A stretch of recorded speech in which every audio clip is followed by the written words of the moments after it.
गीता अ18 के श्लोक नंबर 62 में भगवान स्वयं कह रहे हैं कि अर्जुन उस परमेश्वर की शरण में जा जिसकी कृपा से परम शांति व शाश्वत स्थान अर्थात सतलोक को प्राप्त होगा। वो परमेश्वर कौन है, कहां है, कैसा है, जानने के लिए कृपया अवश्य सुनिए जगत गुरु तत्वदर्शी संत रामपाल जी महाराज के अमृत वचन। नमस्कार दर्शकों, नेपाली राजनीति के पूर्व सदस्य केशव मैनाली जी के जीवन में अंधकार छाया हुआ था। गंभीर बीमारियां, क्रोनिक ब्रोंकाइटिस और पाइल्स के चलते ये बहुत परेशान थे। डॉक्टरों ने इनकी बीमारी को लाइलाज घोषित कर दिया था और सरकार ने भी उन्हें इलाज के लिए विदेश भेजने की सिफारिश की थी, लेकिन उम्मीदें टूट चुकी थी। ऐसी स्थिति में संत रामपाल जी महाराज के एक शिष्य इनके पास आए और उन्हें संत रामपाल जी महाराज की शरण में जाने का सुझाव दिया। केशव जी ने संत रामपाल जी महाराज से नाम दीक्षा ली और जल्द ही इन्हें चमत्कारी परिणाम देखने को मिले। संत रामपाल जी महाराज के आशीर्वाद से इनकी गंभीर बीमारियां ठीक हो गईं। शराब और अन्य नशे की आदतें भी पूरी तरह से छूट गईं। आइए अब सुनते हैं केशव जी के जीवन के अनुभव की सच्ची कहानी, इन्हीं की जुबानी। सर नमस्कार। सत साहब। सर क्या नाम है आपका? केशव मैनाली। केशव जी कहाँ से आए आप? मैं नेपाल से आया हूँ। सर संत रामपाल जी महाराज से नाम दीक्षा कब लिया आपने? हमने 1912 और मई महीने में ली। केशव जी एक बात बताइए, संत रामपाल जी महाराज से नाम दीक्षा लेने से पहले आप क्या भक्ति करते थे? मैं वही जो ब्रह्मा विष्णु महेश की साधना, तीर्थ जाना आना, पूजा पाठ करना, यही सब किया करता था, लेकिन मेरी थोड़ी सी अलग है। क्या नेपाल में भी ब्रह्मा विष्णु महेश की पूजा करते हैं? वहाँ तो पशुपतिनाथ तो सबसे बड़े देवी देवता माने जाते हैं और बहुत वहाँ देवी देवता टेम्पल, वो जब कैपिटल ऑफ टेम्पल कहा जाता है काठमांडू को। केशव जी क्या करते हैं आप? मैं राजनीति करता था और पार्लियामेंट का मेंबर रह चुका 4 साल तक मैं। सर एक बात बताइए, आप नेपाल में रहते हैं तो फिर इतनी दूर हिंदुस्तान में हरियाणा में संत रामपाल जी महाराज से नाम दीक्षा क्यों ली? बस इसकी थोड़ी कहानी आप मैं बताना चाहता हूँ। और मैं था पार्लियामेंट का मेंबर और मैं बहुत रोग से, डिजीज से बहुत दुखी था। मुझे ब्रोंकाइटिस क्रोनिक लगी हुई थी। मुझे 24 साल से पाइल्स थी और पाइल्स में 4000 महीने का दवा मैं पीता था। और आपको ये ब्रोंकाइटिस से तो ऐसा लगता था कि हर मिनट में कफ आता था और हाथ में फिकदानी लेकर मैं चलता था। होते होते ऐसी मुसीबत आ गए कि सरकार ने कहा तुझे बाहर भेजूंगा, क्योंकि सरकार को तो दवा करानी है एमपी लोगों को। तब वहाँ एक डॉक्टर का बोर्ड है, उसने मुझे सिफारिश नहीं किया। उसने कहा कि ये लाइलाज है, मैं इसको सिफारिश नहीं करूँगा। ऐसे ही मेरी जो बीवी थी उसको भी आपको हड्डी घिसने की रोग और ये जल बिंदु जो कहते हैं, एक मोतिया बिंदु होता है उसका ऑपरेशन होता है, जल बिंदु का ऑपरेशन नहीं होता और वो लाइलाज है, दुनिया में नहीं होती। उसको कह दिया 2 महीने में तुम अंधी हो जाओगी। और हम लोग दोनों जब लाइलाज हो गए तो हम लोग बहुत चिंता मग्न बैठे थे। ऐसे एक संत रामपाल जी महाराज के शिष्य आए और हमने सारी पीड़ा बता दी। तो उन्होंने कहा कि आप जाओ हिसार, वहाँ एक संत बैठे हैं, उनकी एक आशीर्वाद से दुनिया का बीमारी ठीक हुआ, तुम भी ठीक करा लो। हम कल ही होकर यहाँ वहाँ से रामपाल की शरण में आए हैं। केशव जी आप मेंबर ऑफ पार्लियामेंट रहे हैं नेपाल में, रसूख भी आपके बड़े बड़े लोगों से रहे होंगे। क्या सर संत रामपाल जी महाराज से नाम दीक्षा लेने से पहले क्या आप किसी साधु या संत के संपर्क में भी रहे हैं?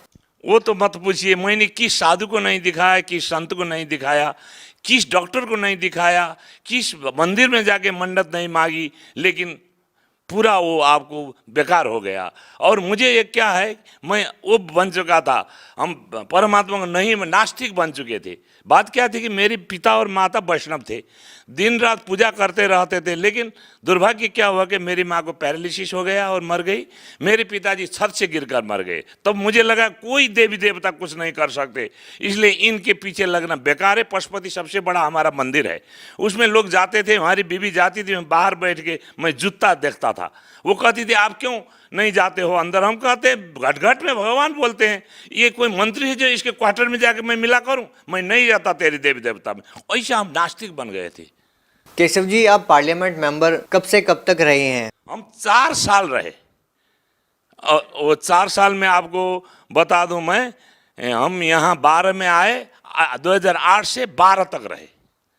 और वहाँ हम अपने पार्टी के हम नेता भी थे, मेंबर भी थे, और हमारे पार्टी से हम अकेले थे, और सारा सुख सुविधा हमें मिली थी। लेकिन इस रोग डिजीज के कारण मैं अपहेलित हो गया था।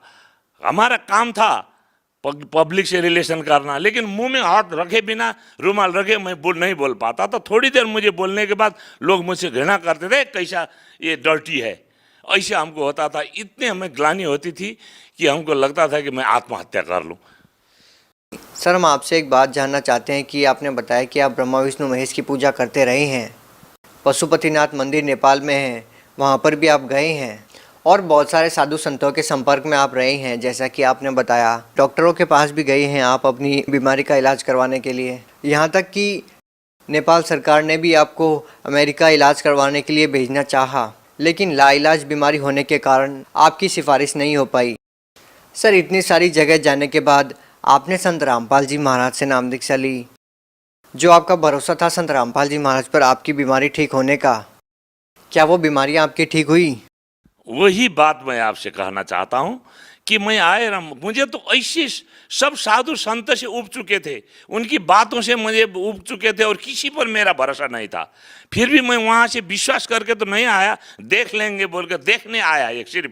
उस समय तो मुझे वो नहीं था परमात्मा के ऊपर, संत रामपाल जी के ऊपर। आए हम वहाँ 3 दिन तक हम डिस्कस करते रहे। महेंद्र जी बैठे थे शंका समाधान में। 3 दिन तक उनसे होते होते उन्होंने लास्ट में कहा, मैनाली तुम चले जाओ, जब मरने लगोगे तुम कहोगे सब कुछ करूँगा, और तो उसके बाद तुझे नाम दी जाएगी और तुम आशीर्वाद मिलेगा, अभी जाओ।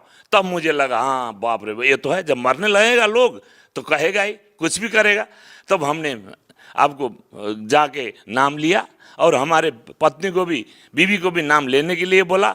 और जब नाम लेने हम गए और आशीर्वाद के लाइन में बैठे, तो परमात्मा वहाँ आए, संत रामपाल जी महाराज आए। आते ही हमने उनसे 2 मिनट रुक के अपनी बात कही, तो हंसे और सर पर हाथ रखकर बोले, बेटा सब कुछ ठीक हो जाएगा। उतना कहते ही मुझे ऐसा लगा कि जैसे आग में पानी डाला गया हो, इतनी शांति हुई। तो हमें लगा ये संत के, ये रामपाल जी के अंदर जरूर कुछ है। और उसके बाद मैं वहाँ से लेके बाहर आया, और आते ही देखिए चमत्कार। और मुझे वो गर्मी का महीना था, मुझे एकदम बाथरूम जाने की इच्छा हुई। बाथरूम गए तो इतनी सी आपको ब्लड हमें गिर गई। हमको लगा आज तो यही मरना ही था, मरने आए यहाँ। तब उसके बाद रात को सोने के बाद आपको रात में खांसी, तो आपको हर मिनट में होने वाला खांसी 80% ठीक हुआ। और कल सुबह हम चल दिए। और आपको मैं बता दूं कि जी उस दिन एक पैखाना में इतना ब्लड गिरा, उसके दिन से आज तक वो पाइल्स कहाँ गया पता नहीं, उसके बाद से वो खांसी कहाँ गई पता नहीं। मैं आश्चर्य मानता हूं कि परमात्मा है तो इनको परमात्मा कहा जाएगा। और हम क्या 4 महीने में तो हमने सतनाम ले लिया।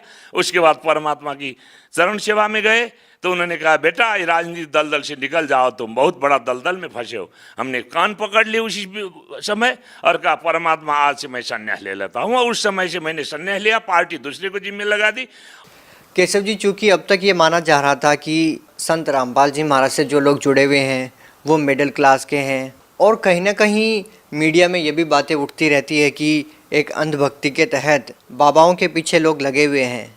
आप अपने आप में उन लोगों के लिए एक माकूल जवाब हैं कि आप एक राजनीतिक पार्टी से बिलोंग करते हैं, राजनीतिक व्यक्ति हैं आप, और साथ में आप पार्लियामेंट मेंबर भी रहे हैं नेपाल के।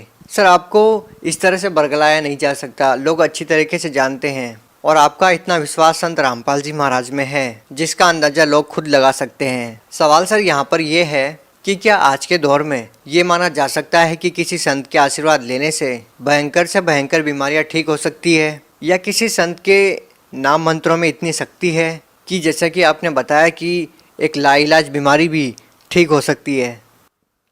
बिल्कुल। अभी तो हमको इतना हमें दृढ़ विश्वास है कि उस संत जो तत्वदर्शी हैं, वो संत जो धर्मशास्त्र अनुकूल भक्ति कराते हैं, उनकी मंत्र से और उनके आशीर्वाद से लाइलाज बीमारी भी ठीक हो सकती है। और जीवन में सुख आ सकता है और समृद्धि आ सकती है और आपको मुक्ति पाया जाता है, इतना हमें दृढ़ विश्वास है। अभी तक तो हम तो दंत कथा में जीते थे, अभी तक तो हम आपको क्या कहते जोक्स में जीते थे, अभी तक तो हम लोक वेद में जीते थे और उसी को हम लोग शास्त्र विधि मानकर हम कर रहे थे और उसी के क्या है वो कर रहे थे। लेकिन किसी को पता नहीं था कि वो लोग हम लोगों को ठग रहे थे, अपनी व्यापार चला रहे थे, हमारे उनका कोई चिंता नहीं थी। अभी हमको पता चला, हमने देखा शास्त्र कौन संत तत्वदर्शी संत है, ऊर्ध्वमूल अधर शाखा उसमें लिखा है कि फुनगी से आपके जड़ तक जो बता सके वो तत्वदर्शी संत है। यही सब तो पूर्ण रामपाल जी की महाराज तो तत्व संत हैं, तत्वदर्शी संत हैं और वो विश्व के महान संत हैं। उनके अलावा इस दुनिया में कोई संत नहीं है। अभी आपको बता दूं कि 39,000 धर्मगुरु विश्व में हैं और वो सब आपको सब ठगते हैं। जैसे हम विद्यार्थी को भेजते हैं स्कूल में, अगर वो सिलेबस अनुसार नहीं पढ़ेगा तो परीक्षा में फेल होगा। अच्छा सर, आप एक बात बताइए, एक कहावत है कि सूर्यास्त नेपाल मस्त, कहने का मतलब ये है कि इतना नशा नेपाल में है कि युवा वर्ग जो है नशे की गिरफ्त में है और अपना जीवन बर्बाद कर रहे हैं। संत रामपाल जी महाराज के बारे में हिंदुस्तान में ये बात तेज़ी से फैल रही है कि जो संत रामपाल जी महाराज से नाम दीक्षा ले लेता है उनका नशा छूट जाता है। सर, आपका क्या अनुभव है इस बात को लेकर के? मुझे बिल्कुल ये अनुभव है कि अगर संत रामपाल जी महाराज की शरण में आ जाएं तो उनकी नशा पूरे की पूरी छूट जाती है। नेपाल में बहुत नशेड़ी लोग हैं, वहाँ मांस और शराब के बिना कोई होटल नहीं चलती, वहाँ खाए बिना लोग बैठ जी नहीं पाते हैं। आपने कहा सूर्यास्त तो नेपाल मस्त वो होता है, लेकिन हमें क्या लगा क्यों रामपाल जी के शरण में आने पर लोग नशा छोड़ते हैं? आदमी दो चीज़ों से जीते हैं, एक भक्ति से और भय से। रामपाल जी महाराज में भक्ति भी है, भय भी है। भय इसलिए है कि वो हमारा वो हो जाए, खंडित हो जाएगा। भक्ति परमात्मा यथार्थ भक्ति धर्मशास्त्र अनुसार देते हैं। ये दोनों के कारण से और परमात्मा की कृपा से ये छूट जाती है। सर, आप सरहद पार नेपाल से आप आए हैं, जितनी दूरी तय करके आप संत रामपाल जी महाराज के पास पहुँचे, इस बीच कम से कम हजारों संत हैं जिनसे आप जुड़ सकते थे, लेकिन आपको ऐसा क्यों लगा कि संत रामपाल जी महाराज से ही नाम दीक्षा लेनी चाहिए? हमने तो सबको आज टेस्ट कर दिया, सब तो ठगने की फेरी में हैं, सब तो आपको व्यापार चला रहे हैं, हमें ठग कर अपने झोली भर रहे हैं। लेकिन संत रामपाल जी महाराज के बारे में हमने सुना, हम दूसरे दिन होकर जब यहाँ चले आए तो यहाँ न 1 पैसे वो मांगते हैं, न 1 पैसा वो दान करने को कहते हैं, सिर्फ वो आपको भलाई ही करते हैं। हम तो कहते हैं नेपाल में क्या कहते हैं जानते हैं? तुम्हारा लेवता है, हमारा देवता है। सर, आप कोई पहले नशा करते थे? जी, मैं तो क्या राजनीति होने के चलते मैं शराब पीता था, गांजा पीता था, क्या कहते हैं चरस पीता। हम क्या नहीं पीते थे, क्या नहीं करते थे, लेकिन इसी के चलते तो ब्रोंकाइटिस हुई मुझे। कैसे छूटे सर जो आप वैशन करते थे? जी, जिस दिन से मैंने संत रामपाल जी महाराज से मैंने दीक्षा ली, उसी दिन से मुझे शराब, गांजा, भांग, आपको ये चरस और सारी चीज मुझे छूटी। अब तो उस दिन से क्या लगता है, क्या परमात्मा की कृपा है, कोई दूसरा पीता भी है तो मुझे लगता है कि क्या कर रहा है। कोई सिगरेट भी निकालता है, मुझे घृणा होती है। कोई मांस भी आगो लेके आता है तो मुझे घृणा होती है। हम तो ऐसे मांस खाने वाले आदमी हैं भगत जी कि हमको लगता था कि मांस तो हम मरते वक्त भी काखी में लेके चले जाएंगे, ऐसा था हमारा मांस।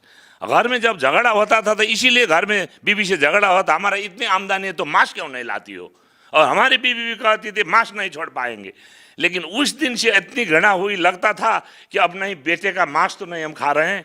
वैसा हमारे भावना चेंज कर दिए परमात्मा ने कि हमारी सारी छुट्टी और परमात्मा की सारी वो मंत्र से सारा छुट्टी, सतगुरु मिले तो इच्छा मिटे, पद मिले। सर, संत रामपाल जी महाराज अभी जेल में हैं, नेपाल से आप संबंध रखते हैं, नेपाल से आप आए हैं, इतनी ज़्यादा श्रद्धा संत रामपाल जी महाराज में आप लोगों की फ़िलहाल भी बरकरार है। सर, ये कैसे संभव है? मैं पड़ोसी देश के सांसद होने के नाते भारत सरकार को मैं अनुरोध करता हूँ कि ये एक निर्दोष संत को जेल में इन्होंने दे रखा है, बिना मुकदमा, बिना कोई दोष का 3 साल तक इन्होंने जो बना रखा है, ये ऐसा मत करें। ऐसा करने से इनके ऊपर जनता के जो है विश्वास हट जाती है और वो पहचाने वो पूर्ण संत हैं, वो पूर्ण संत की कदर करें। एक बात मुझे कहना ही पड़ेगा, हमारे मोदी साहब आपको कबीर साहब का दुआई देते फिरते हैं और एक कबीर साहब को जेल में डाल रखा है इन्होंने, अभी भी समझिए। और मैं हाथ जोड़कर प्रार्थना करता हूँ भारत गवर्नमेंट को कि ये संतों को रिहा कर दें और उनको पूजे और उनको पहचाने। ऐसे ही इनको गलत मुकदमा लगाकर जेल में डालकर इनको दुख मत दें। बहुत बहुत धन्यवाद। सत साहेब। दर्शकों, अभी आपने सुने संत रामपाल जी महाराज से दीक्षा प्राप्त करके सुखी हुए भक्त के अनुभव। अब देखिए जगत गुरु तत्वदर्शी संत रामपाल जी महाराज के मंगल प्रवचन। पुणात्माओं, धन्य है ये साधना चैनल जिसने इतना मदद करी हमारे इस परमात्मा के ज्ञान को आप तक पहुंचाने में। जिस भी चैनल पर चलाओ थे तीसरे दिन हाथ खड़ा कर लेते, क्यों धमका दे इनको दूसरे, क्यों उनकी पोल खुल रही थी सबकी। ये आपके शत्रु है, मित्र नहीं है।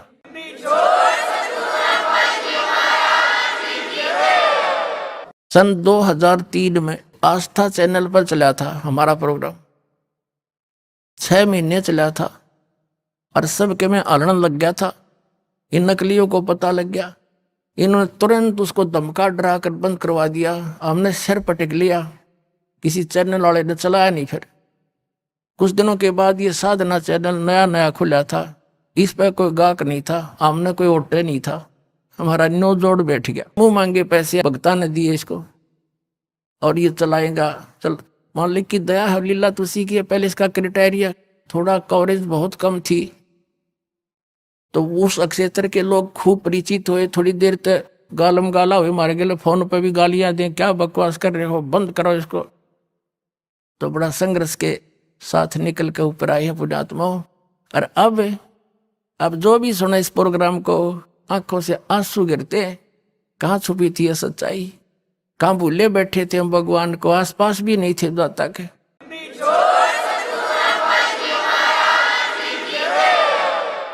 पहले जब भी हमारा समागम ये सत्संग शुरू होता था साधना चैनल पे, और 10-20 फोन आ करते गाली देने वालों के, तुम क्या बकवास कर रहे हो, तुम ब्रह्मा विष्णु महेश के माता पिता बता रहे हो। ये भगत कहा करते जी ऐसे हो रहा भी चलने दो, तुम बोलियो ना, भला बुरा सबका सह लो, आन दो टाइम।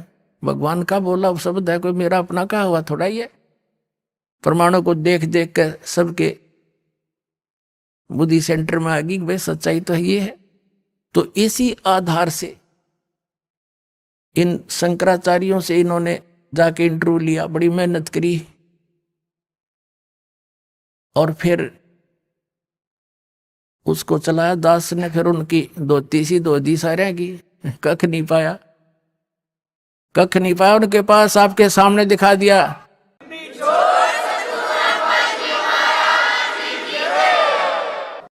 पुण्यात्माओं, एक इंटरनेशनल स्तर के चैनल है दोनों, जी जागरण और ये साधना। डिश टीवी पे यू चल है, एयरटेल पे यू, और बाकी बहुत स्थानों पर केबलों पर आता है। और सब पे ये आध्यात्मिक ज्ञान चर्चा चला दी। और उनके मुंह में जबान नहीं रहा, सदमा सा हो गया सबका, सांस नहीं काटते। बोलो, बताओ, या तो मैं गलत कह रहा हूं तो बताओ, रामपाल गलत कह रहा है, बताओ कितने चूज हो गए सारे।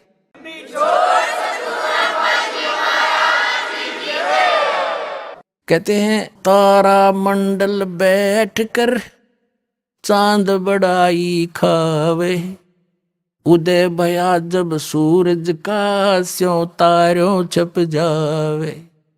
और ज्ञान सब ज्ञानड़ी कबीर ज्ञान सो ज्ञाने, जैसे गोला तोब का अब करता चले मैदाने। अब ये सब मैदान छोड़कर भाग गए जितने संत हैं, बोलते क्यों ना, जवाब दो। तो इससे बुद्धिमान समाज समझ जाएगा कुछ दिन में कि कख नहीं इनके पास, और बुद्धिमता इन महापुरुषों की ये होगी। ये स्वयं कह दें भाई कोई बात ना। देखो वही सदग्रंथ है जिनको मानने मानते थे, उन्हीं में प्रमाण दास ने दे दी। ये सच्चाई है तो इन्होंने भी कहना चाहिए इस बात को। और कोई इसमें हार जीत नहीं होया करती, हार जीत मूर्ख आदमी बनाया करे। हम परमात्मा के बच्चे हैं, सारे कष्ट पा रहे यहाँ पर, और इनका बहुत बड़ा उपकार हो जाएगा जब अपने मुंह से जल्दी कह देंगे ना, तो सब समझ जाएंगे वे सचमुच सच्ची कहे हुए। क्योंकि कुछ एक संतों ने तो ये कह दिया है कि रामपाल की पुस्तक नहीं पढ़ना, रामपाल का सत्संग नहीं देखना। तो क्या वो मित्र है उनके? वो तो दुश्मन है। सबका सुनो सत्संग और कंपेयर करो, सबके साथ तुलना करो, तो वो संत नहीं है। जैसे ईसा मसीह जी ने कहा था कि ये तुम्हारे जो गुरु हैं ये तुम्हें बहुत अच्छे लगते हैं, बड़े शरीफ दिखाई देते हैं, पर ये तुम्हारे दुश्मन हैं। ये भेड़ नहीं, ये भेड़िए हैं। तुम इनको भेड़ समझते हो, ये भेड़िए हैं, तुम्हारे जीवन का नाश कर रहे हैं। हरी नहीं बात था, उसको क्रश करवा दिया था। वो उपकारी आदमी था, और उन दुष्टों ने अपना, क्यों उसमें शिक्षा थी को नहीं, राजाओं को बका दिया, प्रजा को बका दिया, और उस महापुरुष को क्रश करवा दिया। और वही तरीका दास के साथ अपनाया था करूथा कांड कराने के लिए। लेकिन अब मालिक का साथ था हमारे, और उसका वचन था, प्रमाण हमारे साथ थे, सीडी हमने बनाकर समाज में भेज रखी थी। तो वही काम दास के साथ करना था। करूथा कांड झूठ झाट बोल कर, अफवाह फैला के, इतना अफवाह फैला दी जब समाज में मुझे मारने के लिए कि इसको मार भी देंगे तो जनता नहीं कहेगी ठीक हो गया, निकम्मा आदमी था, मारना चाहिए था। उसी उद्देश्य से उन्होंने फिर आक्रमण किया करोथा आश्रम पे, और महर्षि दयानंद की पोल खोल दी। मैंने वेदों से तुलना कर दी उनके सत्यार्थ प्रकाश की, और इतना ही कहा था भाई आप इसको सत्यार्थ प्रकाश महर्षि दयानंद का लिखा हुआ मानते ही हो। और ये महर्षि दयानंद कहता है कि वेद सत्य हैं, वेदों में जो लिखा है वो मुझे मान्य है, और इसके अतिरिक्त मैं किसी की बात को स्वीकार नहीं करता। तो वेदों से तुलना कर दी कि महर्षि दयानंद कह रहा है कि परमात्मा पाप नाश नहीं कर सकता। ये यजुर्वेद अध्याय नंबर 8 के श्लोक नंबर 13 में स्पष्ट किया है कि परमात्मा घोर पाप भी नाश कर दे साधक के। फिर वो भगवान के साथ जो पाप पे नाश नहीं कर सकता, वो साबुन के साथ जो मैल नाश नहीं कर सकता, फिर साबुन भी क्यों कहते हैं उसको? ऐसे इसके ढेर सारे प्रमाण वेदों से ही कैंसिल कर दिया। यो कति फ्यूज हो गया। इनके आचार्यों ने पता चला कि ईब तुम्हारी रोजी रोटी जावेगी, जय हमारे अनुयायियों को पता लग गया हो। इसलिए इन्होंने उनकी जनता का दिमाग बदलने के लिए मेरे को बदनाम करा, छक के इतना बदनाम कर दिया कि घर के भी नफरत कर दिया आदमी थे, जो इतनी भी झूठ होती हमारे अंदर। लेकिन आज वही रामपाल है, शिखर में जाएगा यो ज्ञान। हाँ, पता लग जाए सबको।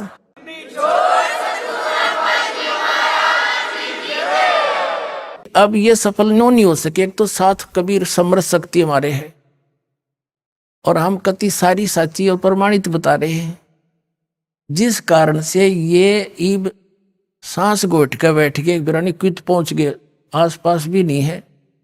आसपास का मतलब है जैसे आदमी के बारे में कुछ बात कही जाती है तो उत्तर देवे, अन्यों कह देवे रामपाल जी ने यह झूठ बोल दी, तो हम फिर उसका दोबारा उत्तर दें, भाई नहीं देखो ये प्रमाण है, ये ठीक हो।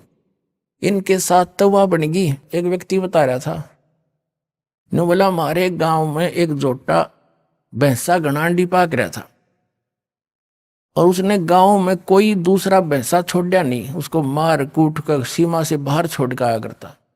पूरे गांव में अकेला था, बड़ा तगड़ा था। एक बार क्या हुआ कि ये हाथी लेकर आते हैं ना मांगने वाले, एक हाथी लेकर आ गए गांव में, और हमारे गांव में जोड़ खोद रखा था तालाब, उसमें बहुत गहरे गहरे गड्ढे बना देते थे गांव वाले मिलकर कि वर्षा होएगी पानी ज्यादा स्टोर हो जाएगा। और वो भरा हुआ था, कुछ नहर से भरवा दिया था, तो फुल था वो सरोवर।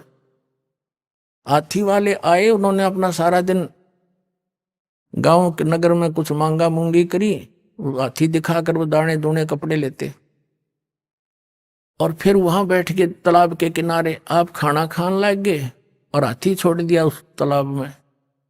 हाथी गहरा गहरा पानी था, उसमें खूब मस्ती मारा, उसके अंदर लौट रहा गर्मी में। हाथी का थोड़ा सा सिर दिखा है और सूंड थोड़ी सी दूर इतना दिखा है।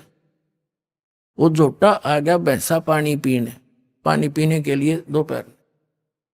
अब उसने हाथी का थोड़ा सा सर दिखा बाहर, जोटे ने सोचा दूसरा जोटा कैसे आ गया जो मेरी जो डायरेक्शन में।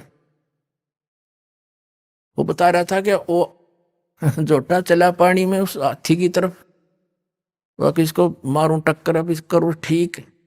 हाथी ने भी देख लिया कि वो आ गया तेरे निकट। हाथी उस बाहर निकला, उस खड्डे से एकदम बाहर खड़ा हो गया। वो जोटा न्यू देखा और उसके मुंह पर मारा पानी, फुर्र सूंड में भर रखा था। उन्होंने बताया था कि वो जोटा वहां से दौड़ा था सपेट को सुती स्पीड से, और 3 किलोमीटर 4 किलोमीटर हमारी सीमा है दूसरे गांव की, उस सीमा से पार जाकर उसने पीछे मुड़ के देखा, और गांव के लोग यूं देखें कि भाई इसका कोई पीछे भी नहीं लग रहा, और यूं इतना कसूता बाजा क्यों जा है, सीमा पार कर गया। तो पता लग गया कि ऐसे ऐसे बन गई अंडी गेला।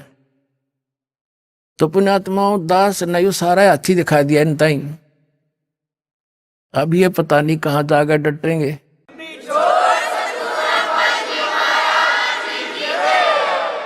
तो प्रसंग था कि परमात्मा ने आकर के यहां बताया है कि पुण्यात्मा तुम गलत स्थान पर फंस रहे हो, आप यहां के वासी नहीं हो, ये आपका स्थायी स्थान नहीं है, और आपको भी पता इस बात का तो स्थायी नहीं है। इसका ही विकल्प ये है कि जितने आप हो, आपके बच्चे, रिश्तेदार, रिलेटिव, उनको पूरी तरह समझाने की चेष्टा करो। भले ही वो एक बार ना माने, प्यार से दूसरी बार 5-10 दिन के बाद जाके फिर स्टार्ट करे, 10 दिन के बाद फिर पहुंच जा, धीरे धीरे स्वाता स्वा, जैसे उसको जितना स्वा उतने बोला फिर चुप हो जाते, वो गाली भी दे बोला ही नहीं, क्योंकि हम सारे ऐसे थे, भ्रमित थे। और फिर धीरे धीरे यह बात आप पर समझ में आ जाएगी। तो इन बच्चों को भी मालिक के लाइन में लाओ। दास ने देखा है कि छोटे बच्चे इतने अच्छी आत्मा के थे, उन बच्चों ने नाम लिया, ज्ञान समझा, 15, 16, 20 वर्ष के। फिर माता पिता संघर्ष करें तो उनका देवता पूजने छोड़ दिए, समाज पर भी माथा ना टेकता, तो कि हमारा कुपूत पैदा हो गया।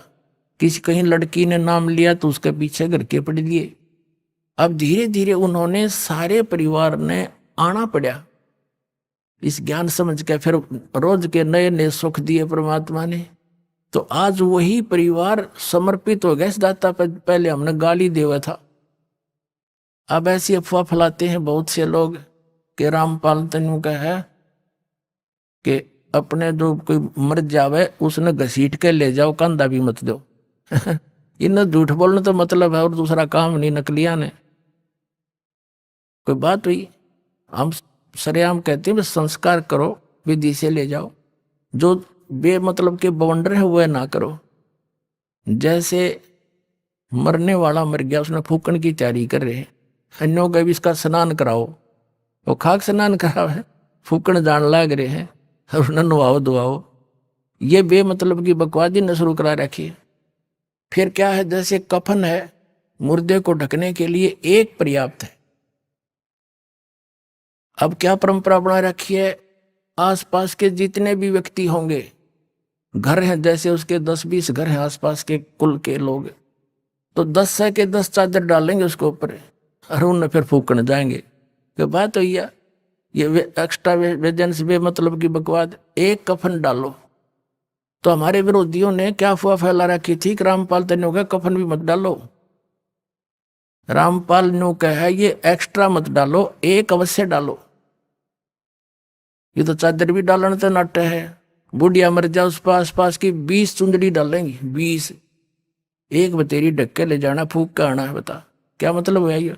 तो इस तरह की जो अनावश्यक परंपरा है यह खत्म करनी पड़ेगी हमने।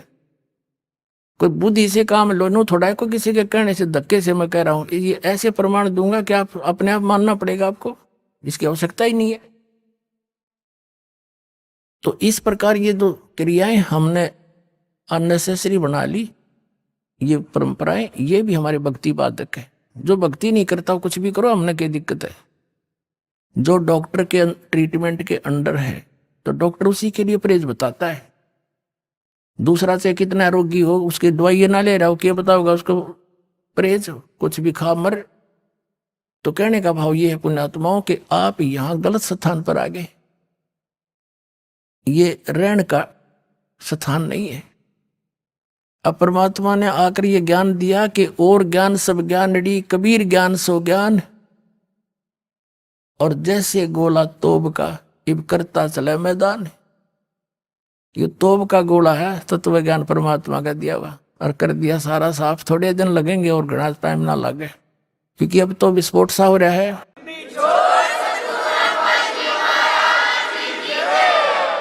और जो दास परमात्मा का दिया हुआ ज्ञान और जो यहां भी रहने की क्रियाएं हैं, यही है जो दास बता रहे हैं।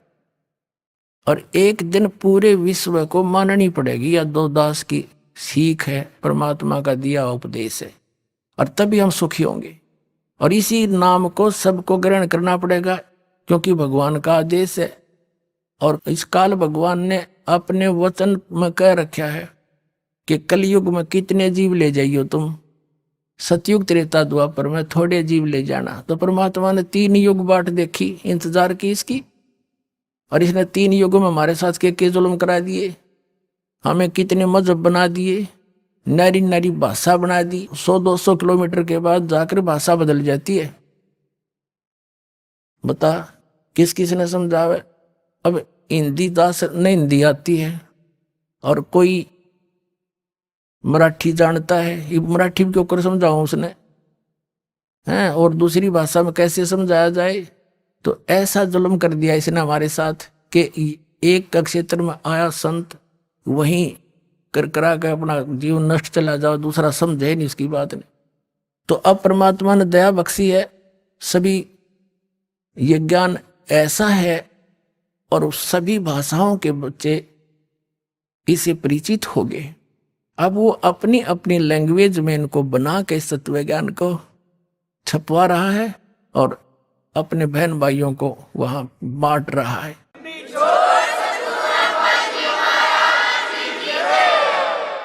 तो परमात्मा ने ये मीडिया बना दिया। इसके अंदर भी एक बताते हैं, एक ऐसा सॉफ्टवेयर बनने वाला है, कुछ बन भी गया है, कि वो किसी भी भाषा का हो, सभी भाषाओं में वो उसको कन्वर्ट कर देता है। दिया भी दया परमात्मा ने करी आपके ऊपर। तो पुण्यात्मा परमात्मा कहते हैं, और ज्ञान सब ज्ञानड़ी, कबीर ज्ञान सो ज्ञान, और जैसे गोला तोब का अब करता चला मैदान। तोब के गोले का आगे किले नहीं डटा करे हैं, एक का बढ़ा दिया करे, 2-3 लागे बात तो निशान नहीं पावे। तो ये परमात्मा का तोब का गोला है। और ये सोच ले, एक किस्म का भी परमाणु बन गया। असली परमाणु दास ने बनाया है, अज्ञान के नाश करने का और सत्य को ऊपर उभारने का। एक पुस्तक जहां भी भक्त बांट आते हैं, उस परिवार पर कृपा होती है, आसपास के सुना के वो भी उनसे पूछते हैं, फिर पुस्तक ग्रहण करते हैं। और वो क्योंकि अज्ञान घना है, कई भक्तों ने कहा जी 2 वर्ष पहले पुस्तक ली थी और आज दया हुई आपकी। बताओ इतना ज्ञान बना रखा है। एक भक्त आया महाराष्ट्र का, वो कहने लगा जी एक सांगली शहर है महाराष्ट्र में, सांगली, और वहां कोई आपकी भक्त ज्ञान गंगा बांटे थे। मेला लगा हुआ था हमारे धार्मिक, और मैं था भगवान शंकर का पुजारी, उसके अतिरिक्त मैं किसी ने मानू नहीं था। हमारे साथ मेरा भाई था छोटा 10-12 वर्ष का, और हम सारा परिवार मत्था टेकने जावा थे शिव के मंदिर में। बड़ा मेला था वहां का। वहां पुस्तक बेच रहा था, तो उसमें लिखा हुआ था कौन ब्रह्मा का पिता है, कौन विष्णु की माँ, ये ऐसे ऐसे। वो छोटा भाई जाकर हमसे पिता नहीं कैसे घूम, पहले वो लेने चला था, मैंने मना कर दिया कि ना ये तो बकवास लिख रखी है ना। जब तो वो मेरे साथ आ गया, फिर पता नहीं कब निकल के गया, वो किताब खरीद लिया वहां से, बुक, और छुपा कर रख ली उसने। जब मैं गाड़ी से उतरने लगा, तब देखा मैंने वो पुस्तक ले रहा हाथ में, उसे मैंने छीन ली और मेज पर उल्टी रख दी कि इसके दर्शन भी नहीं करूं। वह रखी रही 2 महीने तक। एक बार मेरा कुछ ऐसी टेंशन बनी, कुछ ऐसे सर्कमस्टांस बन गए, मेरा सिर पाटन न हो गया, घनी टेंशन हो रही। किसी बात की, और मैं बाहर बैठ गया चेयर लेके। थोड़ी देर में ध्यान आया, पुस्तक दिखी वो रखी रखाई। मैंने सोचा इसने देखता क्या है। मैं लगा उस पुस्तक को पढ़ने। ओए होए, मेरी तो टेंशन मतलब याद भी कोई ना कित गई, और 3 दिन कंटिन्यूस पढ़ी। अरे सह परिवार लेकर आ गया परमात्मा का बच्चा, सारे परिवार को।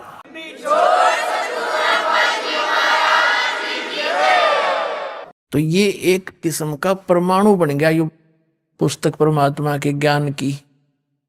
अब वो उससे फिर रिश्तेदार में जाती है, वहां से ले गया सैकड़ों पुस्तक, सबको दूंगा एक एक, और प्यार से पढ़ाऊंगा, अपने कसम खाऊंगा, बताऊंगा सच्चाई क्या है। मेरे जैसे भ्रमित है सारे। तो पुण्यात्माओं, आप सबका दायित्व बनता है यो कि अपने भूला न राह बतावे। और पहले जब बताना, जब आपका विश्वास हो जाए कि दास सच्ची कह रहा है, ना भूल के भी इसका जिक्र ना करना जब तक आपका विश्वास ना हो। और विश्वास तो दास करा के छोड़ देगा। कोई बालका का लेख है, भगवान के बताया हुआ ज्ञान, इसमें इतनी भी मेन मेख नहीं पा सकती। और ये स्वीकार करना पड़ेगा, एक दिन आएगा।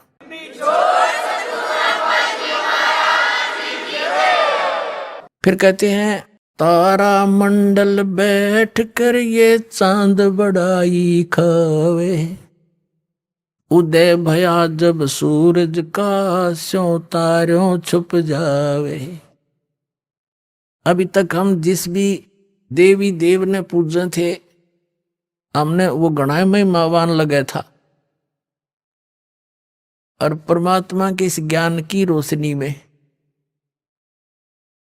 अब ये सभी ज्ञान ऐसे छुप जाएंगे, ऐसे निष्क्रिय हो जाएंगे, निरस्त हो जाएंगे, जैसे रात्रि के समय तारा मंडल के अंदर आकाश में चंद्रमा सुशोभित होता है और सबसे ज्यादा प्रकाश युक्त नजर आता है।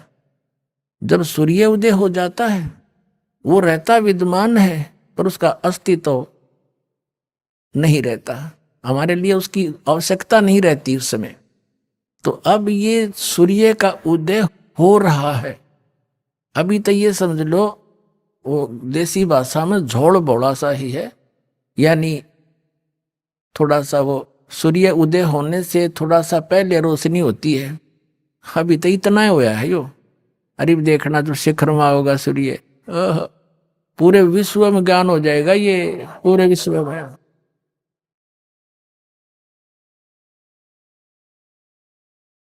तो परमात्मा क्या बताना चाहते हैं कि आप यहाँ के वासी नहीं हो, आप सतलोक में रहा करते, वहां सारे सुख थे, और अपने पैर पे आप कुहाड़ा मार लिया।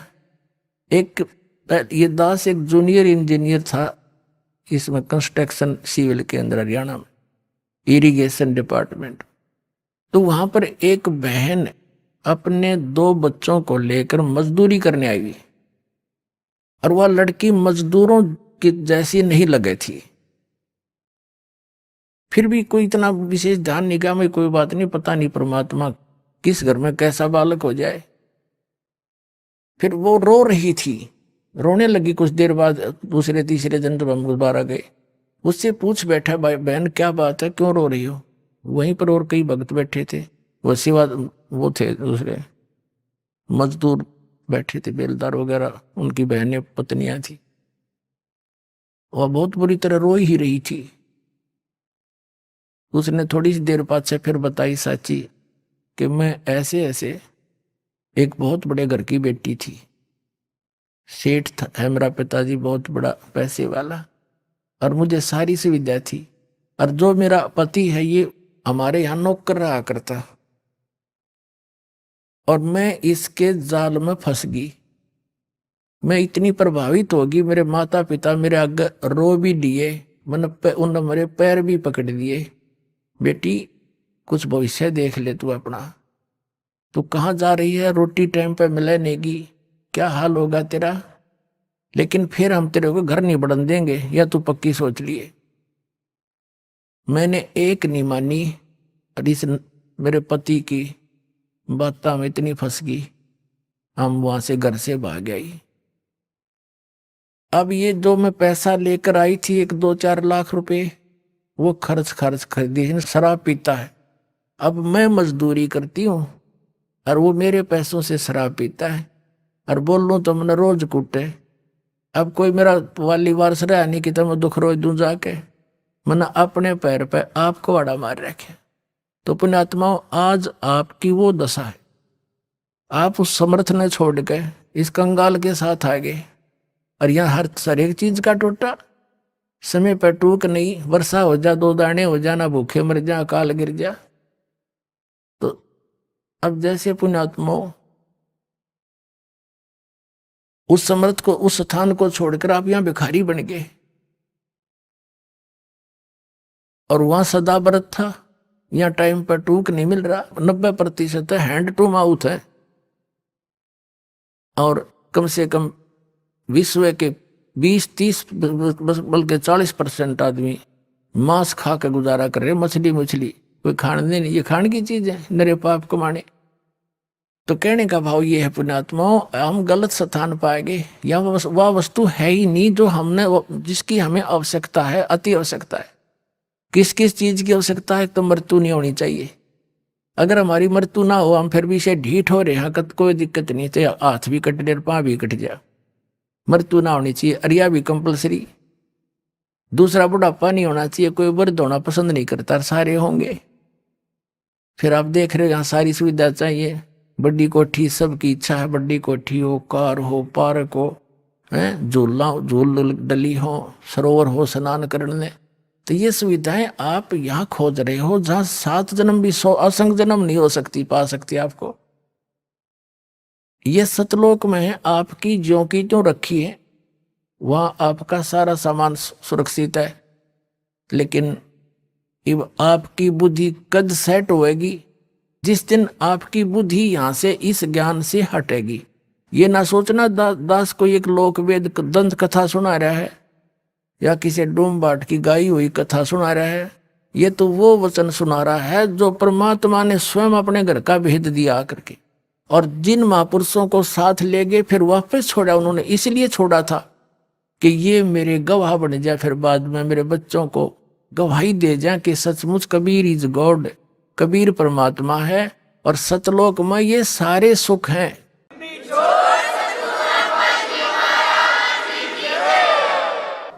और वहां जाया कैसे जाता है? कोट जन्म तन भरमत हो गे, कुछ ना हाथ लगा रे, कुकर सुकर खरबया बोरे, कौआ हंस बुगारे। कोटि जन्म तू राजा की, ना मिटी न मन की आशा, भिक्षुक होके दर दर घूम लिया, ये मिला न निर्गुण रासा। इंद्र कुबेर ईश की पदवी, ब्रह्मा वर्ण धर्मराया, विष्णुनाथ के लोक को जाके तो फिर भी वापस आया। असंग जन्म तन मर्त्या होगे, जीवित क्यों न मरे रे, 12 मध्य महल मठ बोरे, बहुर न देह धरे रे। दोजक बहिष्ट सभी तय देखे, राजपाट के रसिया, 3 लोक से तरपत नाही, ये मन भोगी खसिया। सतगुरु मिले तो इच्छा मेटे, पद मिल पदे समाना, चल हंसा उस लोक पठाऊं, जो आदि अमर अस्थाना। 4 मुक्ति जहाँ चंपी करती, माया होरी दासी, दास गरीब अभय पद पर से, वो मिले राम अविनाशी। इस एक शब्द में आदरणीय गरीबदास साहिब जी, गांव छुरानी, जिला झज्जर वाले ने स्पष्ट कर दिया। उनको परमात्मा आए थे, जैसे आदरणीय नानक साहिब जी को सतपुरुष बेई नदी से अदृश्य करके, नदी में डूबने का बहाना बना के और सचखंड लेकर गए थे, वापस छोड़ा। ऐसे आदरणीय धर्मदास साहिब जी को परमात्मा सचखंड ले गए थे, सतलोक, और वापस छोड़ा था। ऐसे ही उनमें से एक महापुरुष आदरणीय गरीबदास साहिब जी, गांव छुडानी, जिला झज्जर वाले हैं। इनको इस पंथ से दास संबंधित है, तो इनको वहां सतलोक लेकर गए थे। फिर वहां की सब सुख सुविधाएं को देख करके यहाँ आके बताया है। तो पुण्यात्मा फिर भी यकीन ना होगा तो धिक्कार है फिर आपके इस मानुष जीवन को। इतनी बुद्धि दी परमात्मा ने, 100 प्रमाण दे दूंगा और फिर जचेगा क्यों नहीं। अब जैसे अपना माता पिता बेटी का रिश्ता करके आते हैं और आके घर पे बताते हैं कि ऐसा लड़का है, ऐसी उसका कारोबार है, ऐसा मकान है, तो बेटी को कभी उसके माता पिता पर अविश्वास होता है? तो जिस दिन आप इस दास को अपना मान लोगे, आपका हितैषी मान लोगे, आप दास को एक एक शब्द सच्चा नजर आओगा और सच्चा ही होगा, क्योंकि मेरा कोई उद्देश्य नहीं आपको मिसगाइड करने का। आपको भ्रमित समाज को सतलोक पहुंचाना चाहता हूं।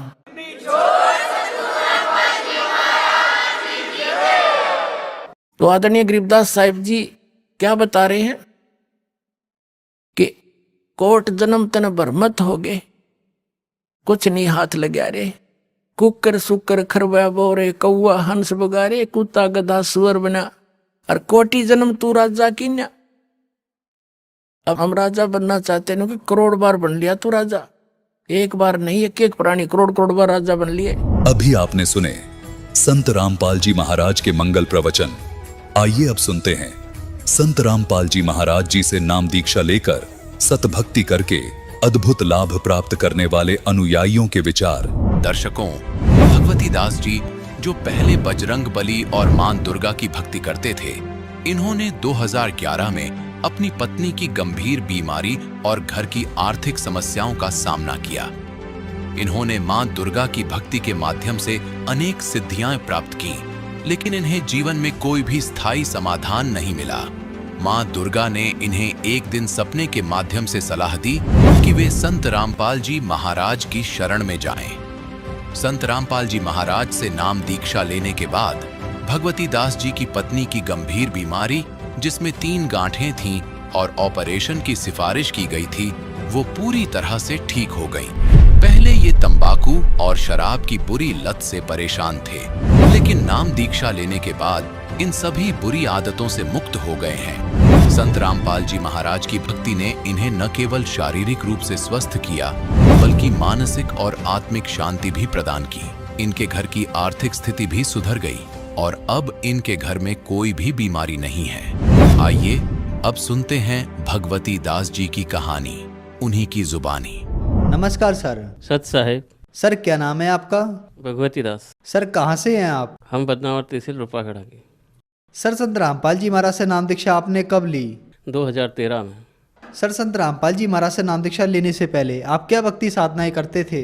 मैं बजरंग बली की भी बहुत भक्ति करता था, तन मन धन से भक्ति करता था। बजरंग बली ने मुझे सपने में भी आया था, मुझे एक उन्होंने सिद्धि भी दी थी कि तेरे हाथ में एक गेहूं की कच्ची एक तरफ सेक के रोटी जो जिसको भी खिला देगा उसके रोग भी ठीक हो जाएंगे और तेरी जो आर्थिक समस्या वो भी ठीक हो जाएगी। मगर सर कुछ भी नहीं हुआ। माता जी की भी मैं बहुत ही भक्ति करता था। माता जी को मैं 5 दीपक जलाता था और माता जी की एक शक्ति भी थी मेरे पास में जो नारियल की थी, उससे मैं मतलब आगे पीछे भूत भविष्य वर्तमान की भी बात बता सकता था। मगर फिर भी मेरे घर की ना तो कोई आर्थिक समस्या ठीक हुई, न कोई हमसे कोई बीमारी नहीं गई। हम मम्मी बहुत ही दुखी थे सर। मेरे को दर्शन भी दिए थे। माता जी की जोत आसमान से मेरे घर पर उतरी थी। शेर की सवारी की चौकी मेरे घर पे थी और माता जी कई बार मेरे को दर्शन भी दिए, प्रत्यक्ष भी दर्शन दिया, अप्रत्यक्ष भी दर्शन। सपने में भी मेरे को गोद में जैसे बच्चे को खिलाते, इस प्रकार माता जी ने मेरे को गोद में खिलाया है। और उसके बाद फिर भी मेरे घर की, मेरी पत्नी की, मेरे बाल बच्चों की कोई भी समस्याएं ठीक नहीं होती थी। इतनी भक्ति करने के बाद में भी मैं तकलीफ में ही था। सर पहले आपकी माँ दुर्गा में बहुत अटूट श्रद्धा थी, आपको बहुत सारी सिद्धियां भी प्राप्त थी, तो फिर आप संत रामपाल जी महाराज की शरण में कैसे आए? गुरुदेव के बारे में संत हमारे गांव के भगत जी, उनसे बताया संत रामपाल जी के बारे में, तो मैंने उनको गलत भी समझा कि कोई संत परमात्मा नहीं हो सकता है और मेरी बीमारी कोई काट ही नहीं सकता है। जब इतनी बड़ी शक्ति मेरे साथ में है तो कोई नहीं काट सकता। तब माता जी ने मेरे को दर्शन दिए तो मैंने ये बोल दिया था माता जी को, अगर तेरे से मेरी कोई समस्या ठीक नहीं होती हो तो मैं किसी की भी शरण में जाऊंगा। तभी माता ने कहा कि संत रामपाल जी महाराज की शरण में चले जाओ, तुम्हारी सब समस्या का हल वहीं हो जा। अगर कह रहे हो कि मेरे को छोड़ दो तो छोड़ दो, तेरी जो समस्या है मेरे से ठीक नहीं होगी। सर, आप माँ दुर्गा की अटूट श्रद्धा के साथ साथ भक्ति भी किया करते थे और माँ दुर्गा ने आपको बताया कि आप संत रामपाल जी महाराज की शरण में जाइए और आपकी समस्याओं का समाधान वहीं हो पाएगा। तो क्या संत रामपाल जी महाराज की शरण में आने के बाद आपकी समस्याओं का समाधान हुआ और इसके अलावा क्या लाभ प्राप्त हुए आपको संत रामपाल जी महाराज से नाम दीक्षा लेने के बाद? पत्नी को ये बच्चेदानी खराब हो चुकी थी। मैं बदनावर भी गया, रतलाम भी गया, थांदला भी गया, सभी दूर गया, मगर वो बीमारी ठीक नहीं हुई और उसका पेट भी बहुत फूल चुका था। मैं फिर बढ़ने गए, डॉक्टर कापड़िया साहब ने बोला कि ऑपरेशन होगा, 3 गठाने हैं, इसमें एक कैंसर की गठान है और इसके बाद हम रिस्क नहीं लेंगे और 15 रोज़ के अंदर अंदर तुझे ऑपरेशन करवाना पड़ेगा। मैं घबरा चुका था, मेरे पास पैसे थे नहीं। मैं घर आ गया और मैंने कहा ये तो बीमारी अब कौन ठीक कर सकता है, ऑपरेशन जो गठाने हो गई तो ऑपरेशन से ही बाहर होगी। उसी दिन संत रामपाल जी महाराज के सत्संग सुन रहा था। इंटरव्यू में एक भगत जी ने बताया कि मेरी पत्नी को ये बीमारी थी और वो इसकी बच्चेदानी मैंने अर्जी लगाई, ठीक हो चुकी, इसलिए मैंने भी मन में विचार करके अर्जी लगाई। संत रामपाल जी महाराज ने बताया कि बेटा भक्ति करो, ये बीमारी ठीक हो जाएगी। 3 दिन के अंदर अंदर मेरी पत्नी बिल्कुल स्वस्थ है और आज तक भी कोई बीमारी उसको नहीं है। संत रामपाल जी महाराज की कृपा से वो बीमारी बच्चेदानी की जो खराब थी, जो 3 गठाने थी, वो अपने आप फूटकर पेशाब की नाली से बाहर हो गई। उसके बाद मुझे भी 12 महीने बुखार रहता था सर, 12 महीने बुखार रहता था। हर साल मेरे को टाइफाइड होता था, मुझको सांस भी बहुत चलती थी। मैं इलाज भी करवा लेता मगर कहीं भी वो बुखार नहीं उतरता था। उसके बाद मेरे बच्चे को भी बीमारी थी, वो भी ऐसे चद्दर थे और जो लोहे की कील होती थी वो उसके पेशाब की जगह साइड में घुस चुकी थी और उसकी वो बाहर आ चुकी थी। डॉक्टर घबरा चुका था तो उन्होंने बताया कि ये बड़े अस्पताल में कहीं जाओगे तो ही ठीक होगी, इसका ऑपरेशन होगा। मगर मालिक से मैंने मन ही मन अरदास लगाई और बदनाम सरकारी अस्पताल में गए। हॉस्पिटल में कंप्यूटर साहब जी थे, डॉक्टर साहब तो थे नहीं, उन्होंने ही मात्र 2 मिनट में उस बच्चे को टाँके लगा दिए और वो बच्चा आज भी स्वस्थ है। संत रामपाल जी की कृपा से हमारी पत्नी की बीमारी, मेरे बच्चे की बीमारी, मेरी बीमारी, सब संत रामपाल जी महाराज की शरण में जाने के बाद सब ठीक ही और अभी तक हम बिल्कुल ही सभी स्वस्थ हैं। हमारे घर का कारोबार भी अच्छा चलता है और कोई भी बीमारी नहीं हमारे घर में, सभी प्रकार से अभी हम सब ठीक हैं। ये तो छोटे छोटे तो वैसे बहुत ही लाभ है, मगर ऐसे सुनता है परमात्मा, ये संत रामपाल जी महाराज जी की शरण में आके मुझे पता चला। मेरे बच्चे के कान में गेहूँ चला गया था, हमने कोशिश करी, नहीं निकला। हम पास के गांव मुल्तान ले गए थे, वहाँ पूनम चंद जी पाटीदार डॉक्टर साहब है, उन्होंने भी वो देखा, निकालने की कोशिश करी, मगर वो गेहूँ पर्दे के पास चला गया था। उन्होंने बताया कि अब रतलाम बड़े हॉस्पिटल में बताना, वो साइड में से चीरा दे के ये गेहूँ निकाल देंगे। हम घबरा चुके थे दोनों पत्नी पत्नी। हमने जाते वक्त मालिक से अरदास करी, दंडवत करी और मालिक से बोला कि मालिक ऐसा करना कि हम अभी जी घर आ जाएँ, कोई खर्चा भी नहीं हो और ये ठीक हो जाना चाहिए। हम पास के गांव शिमलादा गए, वहाँ पर डॉक्टर साहब अपने बस स्टैंड पर ही रहते हैं, वो बैठे थे। उन्होंने बताया क्या समस्या है मेरे को बताओ, तो हमने कहा कि ये अंदर अगर इन कुछ करेंगे तो फिर ये पर्दा फोड़ देंगे। फिर उन्होंने कहा नहीं आप लाओ, हम ले गए। उन्होंने कहा था क्या है, मैं ये गेहूँ अंदर चला गया और वो पर्दे के पास में है। उन्होंने कहा आप घबराओ मत, वो पानी का गिलास भर के लाए और 2 ही पिचकारी मारी थी, वो गेहूँ ऐसे निकाल के मुझे दे दिया। मैं देखता ही रह गया और उनको यही एक और है, मैं यही था, मैं ही घबरा गया। बस जो मैंने वहाँ दंडवत करके संत रामपाल जी महाराज को वही का वही वहाँ जाके हुआ, ना तो कोई पैसा लगा और 1 घंटे में वापस हम घर आ चुके। ऐसे ऐसे कई प्रमाण हमारे साथ में हुए हैं। उसके बाद ये मेरे दांत ये गिर चुके हैं, अभी भी दांत नहीं है, ये तंबाकू से हुए। और यहाँ मेरे को कैंसर उठा था और जबान में भी कैंसर था, मगर जब हमने संत गुरु रामपाल जी महाराज से नाम दीक्षा ली उसके बाद मुझे अभी तक कोई भी बीमारी नहीं है। और हम इतनी तंबाकू खाता था कि चाय तो और बहुत सारे पी लेते हैं, मगर मैं खाना भी तंबाकू को साइड में दबा के खाता था। इतनी मतलब मुझे आदत लत पड़ चुकी थी कि मैं तंबाकू के बगैर 1 मिनट भी नहीं रहता। जैसे ही थूका दूसरी बार उसी वक्त में डाल देता था। बीड़ी भी पीता था मैं, सिगरेट भी पीता था मैं, और मैं जहाँ तक कि मैं शराब भी पीने लगा था। संत रामपाल जी महाराज से नाम दीक्षा लेने के बाद मेरी वो आदत छूट गई और आज तक मेरे को कभी वो ऐसा लत नहीं आती है कि मैं कुछ खा लूँ। आर्थिक स्थिति, हमारे शरीर के रोग थे, हमारे नशे की जो लत थी और कई प्रकार की बीमारी, हम भयभीत भी रहते थे। हमारे घर में हर 4-8 रोज़ में सांप या नागिन कहीं से भी आ जाती थी। मालिक की संत रामपाल जी महाराज जी की दीक्षा लेने के बाद में वो आज तक वापस हमारे घर कभी नहीं आए। और ये मेरी समस्या भी कोई कुछ भी नहीं रहे। आज तक हम कोई गोली तक भी पूरे परिवार में कोई नहीं लेता है। सर आप एक बात बताइए, आप बजरंग बली की भी भक्ति करते थे और माँ दुर्गा में आपकी अटूट श्रद्धा थी, लेकिन इतनी भक्ति करने के बाद भी आपको कोई लाभ नहीं मिला और आपको कैंसर हो गया। उसके बाद संत रामपाल जी महाराज की शरण में आने से आपका कैंसर ठीक हो गया और आप नशा मुक्त भी हो गए। तो संत रामपाल जी महाराज ने आपको ऐसी कौन सी भक्ति साधना और दवा दी जिससे आपका कैंसर ठीक हो गया? वो शास्त्र के अनुसार जो भी भक्ति बताई वो शास्त्र के अनुसार है। गीता में भी 17वें अध्याय के 23 श्लोक में लिखा हुआ है कि भगवान कृष्ण खुद कह रहे हैं अर्जुन के, अर्जुन मेरा ओम तत् सत ये नाम है। तत्व और सत ये सांकेतिक नाम है जो कोई उन्होंने अर्जुन को कहा कि तत्वदर्शी संत की खोज कर 15वें अध्याय में बताया है। जो पीपल का वृक्ष भी बताया है कि वो जो पीपल का वृक्ष का जो पूरा भेद बता दे वो तत्वदर्शी संत है, उसकी पहचान बताई है, वो तत्वदर्शी संत होगा। उस संत की शरण में जाके अगर तू नाम दीक्षा लेगा तो ही तू मोक्ष को प्रदान होगा, वरना जन्म और मरण तेरे भी है अर्जुन, मेरे भी है। कई बार तू जन्म मतलब हो चुके, तुझे मालूम नहीं मुझे मालूम है। उसके बाद भगवान ने ये अर्जुन को ज्ञान दिया कि तू किसी तत्वदर्शी संत की शरण में जा, जहाँ से तू मोक्ष को प्राप्त होगा। कई संत से सुने हैं कि अपने अपने मतलब अपनी अपनी भाषा में लोगों को समझा रहे हैं, गुमराह कर रहे हैं। बाकी ये शास्त्र के अनुकूल साधना नहीं है, शास्त्र की विपरीत साधना अपनी अपनी सब चला रहे हैं। संत रामपाल जी महाराज जी की शरण में हम गए तो शास्त्र के आधार पर हमें पूरा प्रमाण सहित संत रामपाल जी महाराज आज भी बताते हैं, पूरे प्रमाण के साथ में जो भक्ति बताते हैं उसी भक्ति से हमें सुख मिले हैं। सर संत रामपाल जी महाराज से नाम दीक्षा लेने के बाद आपका कैंसर ठीक हो गया, आपकी पत्नी का कैंसर ठीक हो गया और भी बहुत सारे लाभ आपको हुए। तो जो श्रद्धालु आपको देख रहे हैं उनके लिए आप क्या संदेश देना चाहेंगे? जी, संत रामपाल जी महाराज जी से नाम दीक्षा ले, आपकी कोई भी बीमारी होगी बिना पैसे से ठीक हो जाएगी। चाहे वो कैंसर हो, चाहे टीबी हो या असाध्य रोग हो, दुनिया में कहीं भी नहीं ठीक होता हो, वो संत रामपाल जी महाराज जी की शरण में आने से और नाम दीक्षा लेने से ठीक हो जाएगी। सर आपने यहाँ पे बताया कि संत रामपाल जी महाराज से नाम दीक्षा लेने के बाद कोई भी बीमारी ठीक हो जाएगी। आज बहुत सारे अस्पताल मरीजों से भरे पड़े हैं, तो क्या वह सारे मरीज संत रामपाल जी महाराज से नाम दीक्षा लेने के बाद ठीक हो सकते हैं?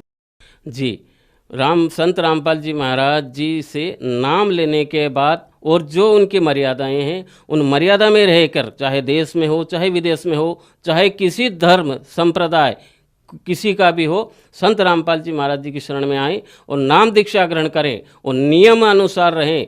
धरती में ऐसी कोई शक्ति नहीं है जो संत रामपाल जी महाराज नाम लेने के बाद आपको टच भी कर दे, अगर आप नियम पर हैं तो। अगर नियम नहीं है तो मालिक तो कहते हैं कि नियम में रहना पड़ेगा। अगर नियम में रह के भक्ति कर सकते हैं, जो मांस खाता है और सारी भक्तियां कर रहे हैं लोग, मांस भी खा रहे हैं, शराब पी रहे हैं, गांजा भी पी रहे हैं, ऐसे बड़े बड़े संत इस धरती पर हैं, उनके वो गांजा भी नहीं छोड़ा सकते, वो खुद पीते हैं, तो वो परमात्मा को प्राप्त हो ही नहीं सकते। ये किसी शास्त्र में नहीं है कि इतना खाने पीने के बाद भी हमें परमात्मा मिल जाएगा। शास्त्र को विपरीत जो भी जाएगा वो कोई भी संत इस धरती पर पैदा ही नहीं हुआ है। संत रामपाल जी महाराज जी को छोड़कर इनकी शरण में आने से चाहे कोई भी बीमारी हो, कितनी भी खतरनाक बीमारी हो, मुर्दे भी जिंदे संत रामपाल जी महाराज ने किए हैं। तो आप यही है कि आप संत रामपाल जी महाराज जी की शरण में आएँ और दीक्षा ग्रहण करें, सभी समस्याएं संत रामपाल जी महाराज जी ठीक करेंगे गारंटी के साथ में। सर संत रामपाल जी महाराज से नाम दीक्षा कैसे ली जा सकती है? सर साधना चैनल पे संत रामपाल जी महाराज का 1 घंटे का प्रवचन आता है, और भी बहुत सारे चैनल हैं वहाँ पर भी आते हैं। और साधना चैनल पे तो आप देखिए 7:30 से 8:30 बजे तक आता है। वहाँ नीचे पीली पट्टी चलती है, उस पर नंबर रहते हैं। संत रामपाल जी महाराज जी के सेंटर खुले हुए हैं, आप वहाँ फ़ोन करिए, आपके पास के सेंटर का वो पूरा बता देंगे और संत रामपाल जी महाराज जी के आश्रम में फ्री से आपको नाम दीक्षा दी जाएगी। धन्यवाद सर। सत साहिब।